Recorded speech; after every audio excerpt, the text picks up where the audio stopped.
Ayyee gaafadhu buuse. Okay. Namni tokko gaafa dhalatu amantii islaamaa irratti dhalataa jettu miti. Iddoo amantiin kun amantii musliimaa irratti kan dhalata jedhu raganaaf kenne quraana keessa. Ayyee ishee kana al tokko quraana keessa.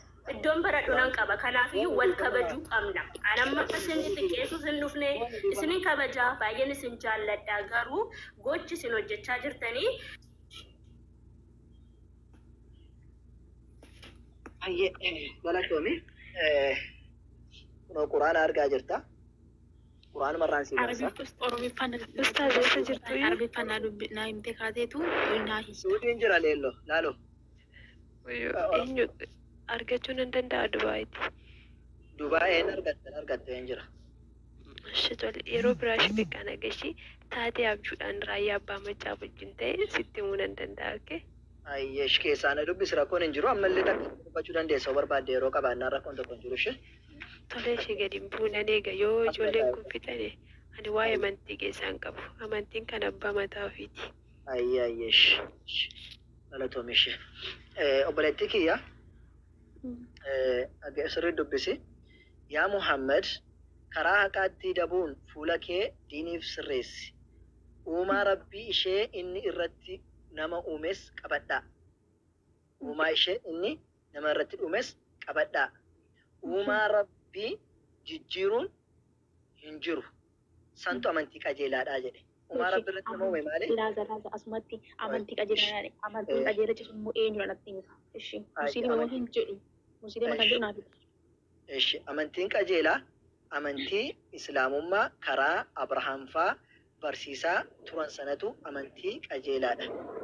Nabi Muhammad sallallahu alaihi wasallam rabbiin quraana keessatti afaan kee raffachuun barbaadu. Quraana irra naan dubbisi Abrahaam faa barsiisaa turan kan jedhu meemmichi. Amantiin qajeelaa karaa Abrahaam barsiisaa turedha. Si garsiisa quraana irraa barbaadde waan ta'eef. Amantii isa musliima kan jedhu. Ishi si garsiisa obsikaan. Si garsiisa abshir. Na gaafattee siifan kenna buusa. Amantiin qajeelaa maal akka ta'e naa fidii quraana irraa afaan keerraan fudhadhu jettee kan quraana irraa malee afaan korraa yoomuu hin dubbadhu si garsiisa tole. Ayyee. Maal jedha? Ibrahim Yahudaas Kiristaanas hin taane jedha. Sirriitti hubadhu. Maal hin taane? Abrahaam Yahudaas Kiristaanas hin taane. Garuu inni muslima qajeelaa ture. Qajeelaan maali? Muslima. Amantii Islaamaa. Kanaafuu karaan amantii qajeelaa karaa qajeelaa amantii qajeelaa qabadhu jedhee rabbiin nutti hime amantii muslima qajeelaadha mukana. Muslima qajeelaa. Dhalatan jenne kaa kunoo qajeelaa qabadhu jedhamanii irratti dhalataan jenne bira. Isa moo kunoo sitti mee kaarra dhalachuu keenya amantii qajeelaa irra dhalatan sana amantii musliimaa irratti maa wal kijibnaaree ma dhugaa walitti mumayya. Obboleetti amma amantii irratti dhalanne amantii qajeelaadhaan amantiin sun maalii jettee na gaafate bara ammas agarsiisan boqonnaa 30 lakkoo 30 irra kunoo si agarsiisee jennaan amantiin sun maalii jennaan deemes agarsiisuu amantii qajeelaadhaa ka jedhu sitti nimne anamma. Naa deemis tasuma kan irratti dhalatu amantii qajeelaa moo qajeelaa miti qoy. Ishi qochaan kalaas xumurriga akkas ta'an. Amantiin qajeelaa maalii jettee na gaafattee mee? Amantiin qajeelaa immoo kan Museen ofii isaatii barsiisaa ture kan ofii isaatii ta'e sanatu amantii qajeelaa dheeree islaama ta'uu isaa immoo boqonnaa 3 irra dhufee si agarsiise. Amantii qajeelaa musliimaa akka ta'e. Innillee rakkoo qabaatu amantii musliimaa eenyurratti jalqabe anarratti jalqabe jedha Muhammad suura isaan qabanneen. Muhammad eenyurratti dhalate. Museenis Abrahaamis musliima turani. Amantiin Muhammad irratti jalqabe amantii musliimaa waliin soomnu kun quraan nu ibsa. Suura isaan qabanneen malee suura isaa qabatee. Amma eenyurratti akka jalqabe kun ragaan sitti agarsiisa amantiin islaamaa eessaa akka ture eenyutu akka amantii islaamaa ture sitti agarsiisa kun ragaadhaan malee afaan hin dubbatin jettee miti atis ragaan Insoobiin amantiin dhugaan amantii musliimaa Muhammad irratti. Amma insoobiin maaloo osoo hin taane ragaadhaan haasofna waliin jenne amma wal arrabsuu osoo hin taane ragaadhaan haasofnaa jette. Amma Abrahaamis Yaaqoobis musliima akka ta'an si agarsiisa ragaadhaan kan sana dura turanu. Naa obsitii naa ilaalati ragaa. Tole. Ragaa galgalli fidadhee nufa abbaa kiji bulaalash. Anis quraan irra dhagaa bakka dubbise hundaa fideen wallaa. Rakkoon tokko hin jiru gaafa ati bakka sana fiddee maal bakka jedhame sitti agarsiisa. Tole. Amma maal jedhaa? Kunoo bakka kanarraati.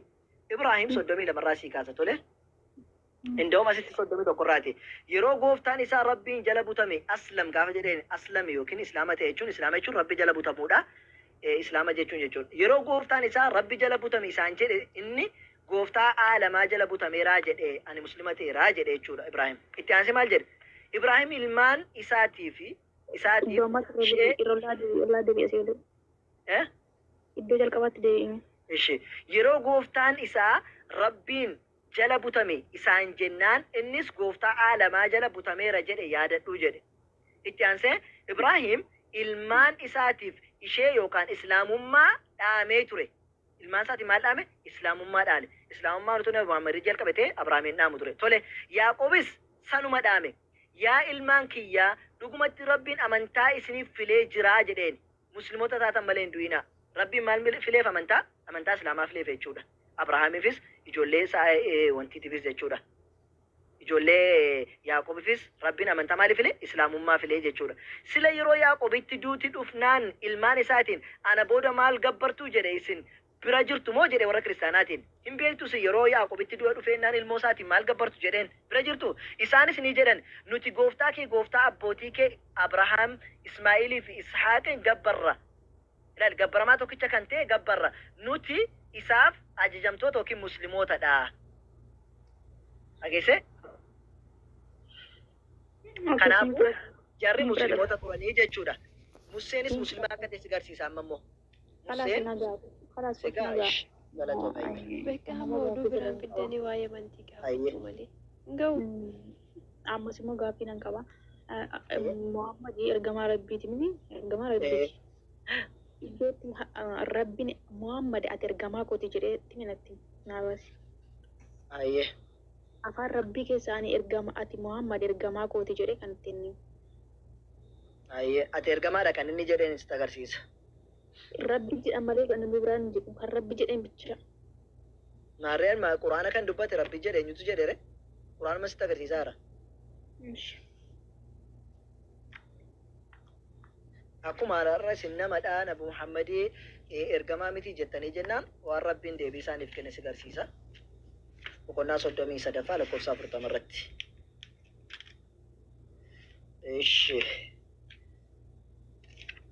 Suuratul Ahzaab dhiifama gaa quraanarraa beekaa isinii baasa waraqaa achi bilbilarraa baasuun hin danda'a ture garuu akka isin sirriitti gammaddaniif kan quraanarraa isinii baasuu barbaadeen. Tole maal jedhe Muhammad dhiirota keessan irraa abbaa nama tokko hin taane garuu inni ergamaa rabbiitii fi xumura nabiyyootaa ta'eeraa jedha. Ergamaa rabbi jedhee miti abbaatii akkas jedhe malee rabbitu jedheen jedhu. Eenyutu jedhe? Eenyutu jedhe? Ela Muhammad dhiirota keessaa irraa as butika. Keessan irraa. Abboo maal jedha? Abbaa namaa tokkos hin taane dhiirota keessan irraa abbaa nama tokkos hin taane jedha. Garuu inni ergamaa rabbiiti. Ergamaa rabbiiti jedhe malee rabbitu ittiin jedhe hin jenne kaa. Rabbitu ittiin jedhe hin jenne ergamaa rabbiiti jedhe malee rabbitu ittiin jedhe hin jenne. Eenyutu ergamaa rabbiiti jechaanii jedha? Rabbi abbaa ta'e jedhe malee rabba jedhe hin jenne bira abbaate rabbi jedhe hin jenne isaa meemmi. Galatoome maaliif dhugaa yoo dhugaadhaaf wallaalumsaaf ta'e siifaa deebisa. Asitti ergamaa rabbiiti jedhee rabbii yoon dubbanne ergamaa nama biraati jechuu hin danda'u. Rabbumatu ergamaa rabbiiti jedhe otoo inni ergamaa kooti jedhe eenyutu ergamaa kooti siin jedhe namichi sun hin beekamu jettu ture sila. Kanaaf rabbiin waan jedhu gaafatan waan beeku godha dhaggeeffadhu kaa. Qo'ee kan dhaggeeffadhu kaa ergamaa rabbiiti jedhee kan dubbataa jiru quraanni kan rabbiiti. Kan biraa ammas dabalee si garsiisaani. Addunyaa kanaa fi rahmataaf goone malee isin ergine kan jedhame si garsiisaan. Suutaan bakka isa garsiisuu danda'a. Asumatti gaggabaabsii darbii rakkoo qabu. Jechuun waan ati yoo fudhachuu kun si garsiisee nuti waan sirriitti si amansiisuu si fidadheeni. Suuratul Israa keessa deemee si garsiisa. Suuratul Anbiyaa jechuudha. Akka musliimotaatti Muhammadii ergamaa isa jalqabaatti fudhattu Muhammad isaa ol walallaa. Lakki ergamaa isa dhumaatti. Muhammad sitti agarsiisa ergamaa dhumaatti jedhee. Ergamaa dhumaa jechuun akkuma daandii Muhammad qabannee jirraa jettu miti. Amma kana sitti agarsiisee kana sitti agarsiiseen qalbii tokko si dhaggeeffadha. Maal jedha? Maal jedhe? عالم هندما في رحمة تاسفني مالي وان براتي سن إرجيني جديني مال مالي رحمة قوني سي إرجيني جديني نبي محمد عالم مال تان إرجماني رحمة تاني مررسا غرلافا رحمة تاني إرجمان الدنيا كنا الدنيا رافسانو سرائل كفا سنتان الدنيا في إرجما تاني إرجماني جشود أما قافي كيس أما قافتي قافت وأول الرابع رجل كتير سريتو براني ويدين شدي فما لكيه Anda balik sama listeners. Waa'ee wanni irrattidha. Dubartoonni jeeneta kan galan miila abbaa manaa jalaatiin jedha. Kanarratti gaafiin qaba. Akkamitti gaafiin kee immoo jetta. Waaqayyo kan uume lubbuu kamuu wal qixxeessee uume. Dubartiin akkamitti kottee abbaa manaa jalaan galti. Dubartiin akkamitti kottee abbaa manaa jala jeeneta galti. Aywa. Amma gaafii keessa reeffadhu kana kan jedhu hin jiru jalqaba. As kan jedhu hin jiru. Iko Quraana keessa iddoo baay'eetti iko dubartii kan jeeneta abdachiifamtu tokko hin qabdu bira. Akka abdachiifamtu moo sitti agarsiisan? Sitti agarsiisa akka isheen abdachiifamtu. Tole? Akka isheen abdachiifamtu ragaa sitti agarsiisa garuu inni ammatti jettee jiru ishee. Maali koo ani lafaa fudhan jira miti sinumarraa dhageensi diin jechaa jira. Kanaafuu an amma dubartiin akka isheen jannata galtu si agarsiisu.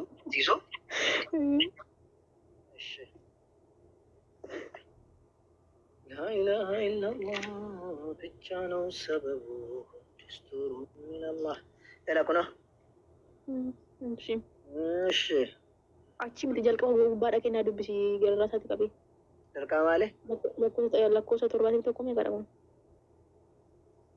لكو ساتور باتي تكورة تكورة كذا ملا ما تيجي بسا مؤمنتوني إيرافي مؤمنتوني دوباره جر كان إيراف كان دوباره جورا كمسلمات إيرافي دوباره Gariin isaanii jaalallee gariiti. Toltuutti ajaju dhiirris dubartis jechuudha. Hamtuu irraas ni dhorgu. Salaatas gadi dhaabu. Zakaas ni kennu. Dhiirris dubartis salaata gadi dhaabu. Sirriitti ilaali. Salaata gadi dhaabu. Zakaas hin kennu. Rabbiif ergamaa isaattis ni ajajamu. Rabbiif eenyuuf ergamaa rabbiitiin amanu. Dubartis dhiirris jechuudha. Hojii isaan hojjetan ilaali. Warri sun Rabbiin fuula duraa rahmata isaaniif godha. Rabbiin fuula dura rahmata isaaniif godha. Warra dhiiraas warra dubaraas tole. Dhugumatti Rabbiin injifataa ogeessaa 72. Rabbiin mu'mintoota dhiiraa fi dubartootaafis jannata lageen ishee jala yaatu ishee keessatti kan hafan ta'anii manneen gaggaarii jannata qubsuma keessa taasisee waadaa galee jiraa jedha. Eenyuuf waadaa galee Rabbiin? Dhiiraa fi dubara muslimootaatiif Rabbiin jannata galuu waadaa isaaniif galee jiraa jedha. Kanaafuu jannata galuu lageen ishee jala yaa'u maalidha? Lageen ishee jala yaa'u naan galle. Jannata jala lageentu yaa'a. Lagichi maal naan galle? Laga bishaan yaa'u jira. Laga jechuun laga kamaal jedhee sitti mare? Laga aannanii, laga dammaa, laga aannanii, laga dammaa, laga dhugaatii. Lagicha si agarsiisu quraana ragaadhaan. Lagichi maal akka ta'e baruu barbaaddaa? Ragaadhaan.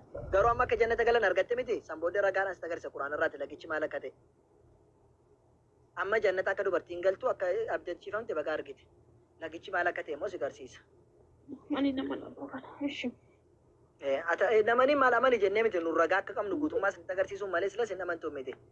Garuu akka isin ragaa qabnu musliimoonni cal jedhanii akka namanne kuno. Fakkeenyi jannata warra Rabbiin sodaataniif asitti sirra dhaggeeffadhu. Jannata fakkeenyi jannata warra Rabbiin sodaataniif waadaa galamee akka kana. Ishee keessa lageen bishaanii tokko naa jedhe. Bishaan hin xuraahiin irraa ta'e tokko jedhe. Lageen aannan dhandhammii isaa hin jijjiiramiin lama jedhe. Lagni maali naan jette?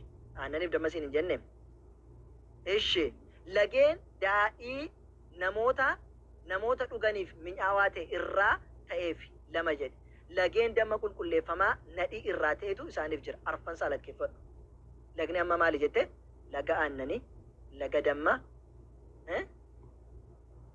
sigalee laga nadhii damma qulqulleeffamaa irraa kan ta'e jara kana sadantu qophaa'ee jira. Lagni amma maali? Lageen jala ishii yaa'u jette jannata sana jala lageen kanatu yaa'a.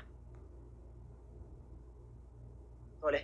Gaaffii biraa qabda carraadhumaa sii kennee nama biraa dabarraa caaltuunis gaaffiif seentedha fakkaata.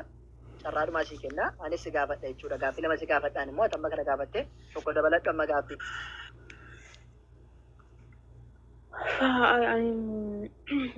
Akkasin jettanitti waa'ee Yesuus Kiristoos irratti jechuudha. Yesuus Kiristoos hin duunes ganaa deebi'ee du'ee numa faana jannataa ka'aa jettuuti. Yesuus Kiristoos gaafa du'e akkuma keenyatti du'a moo akkaataa kamiin du'ee moo deebi'ee ka'a? Isa kana waliin qabsiisee Yesuus Kiristoos kan inni fooniin ol fudhatamee gara dabbitti miti. Akkas taanaan Muhammad ergamaa Rabbiiti, ergamaa qulqulluuti addunyaaf kenname. Akkamitti Muhammad du'e? Yesuus Kiristoos biraa ol fudhatamee inni akkamitti du'e? Deebisiiti immoo Yesuus Kiristoos dura barsiisaa ture moo Muhammad dura barsiisaa ture?